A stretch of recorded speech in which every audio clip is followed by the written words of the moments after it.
नमस्कार, मैं हूँ प्रियंवदा तिवारी और आप देख रहे हैं तिलक पत्रिका। काशी में जो कि बाबा विश्वनाथ की नगरी है, वहाँ पर प्रतिदिन लाखों की संख्या में यहाँ पर श्रद्धालु आते हैं बाबा के दर्शन करने। और ऐसे ही यहाँ पर बड़ी संख्या में दक्षिण भारतीय श्रद्धालु आते हैं, यहाँ पर प्रतिदिन लाखों की संख्या में आते हैं। तो यहाँ जो दुकानदार है उनकी भाषा समझ जाते हैं। तो आज वैसे ही एक तो दुकानदार से हम जुड़ चुके हैं जिनसे हम जानेंगे कि जो आंध्र प्रदेश और जो तमिलनाडु से लोग आते हैं उनको ये कैसे समझा पाते हैं उनकी भाषा। ऐसा है कि 20 साल 25 साल पुराना दुकान है, बात करते करते थोड़ा सा बचपन से देखते देखते सुनते सुनते आ जाता है। ऐसे कोई ऑलरेडी कोई किताब कॉपी तो है नहीं कि जो सिखाया जा सके, उनसे बात करते करते थोड़ा सा मीनिंग समझ में आ जाती है।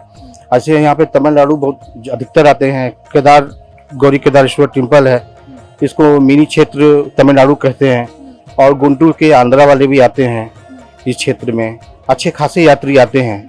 और यहाँ पे सब कुछ यहाँ पे पास होने की वजह से सारी सुख सुविधा यहाँ पे यात्रियों को मिलती हैं। कोई सामान लेना हो तो आप, जैसे नमक लेना हो तो आप उनको कैसे समझा? हाँ, न तो वो बोलते हैं कि इनके उप्पू बेनमा यदि पकने अम्मा इनके साइड ले उप्पू नमक साल्ट, थोड़ा सा इंग्लिश थोड़ा हिंदी बोल के उनके भाषा को बता के दिलवा देते हैं। अभी वो कोल्ड ड्रिंक लेकर गए हैं यहाँ से, तो आपकी दुकान से, तो क्या बोले हैं हमें तो नहीं समझ आया। हाँ, वो जैसे बोले कि चिन्नदा छोटा वाला चाहिए, बड़ा वाला चाहिए, चिन्नदा पेद्दा साइज कावली। हाँ, वो बोले कि सिलंगा कूलिंग नहीं है, सिलंगा कावला। हाँ, मंचिदी कुंचम कमी के ऐसे बोलते हैं।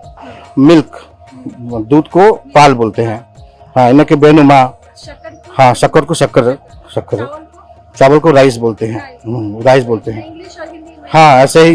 हाँ, कुछ कुछ हिंदी में और कुछ कुछ इंग्लिश में भी आता है, डायरेक्ट तमिल में नहीं आता है, तो उसको बोलते हैं जो हम लोग आसानी से समझ जाते हैं।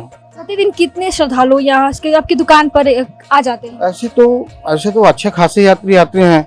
नवंबर मास में अधिकतर आते हैं, कार्तिक मास में आते हैं, महाशिवरात्रि के उपलक्ष्य में आते हैं।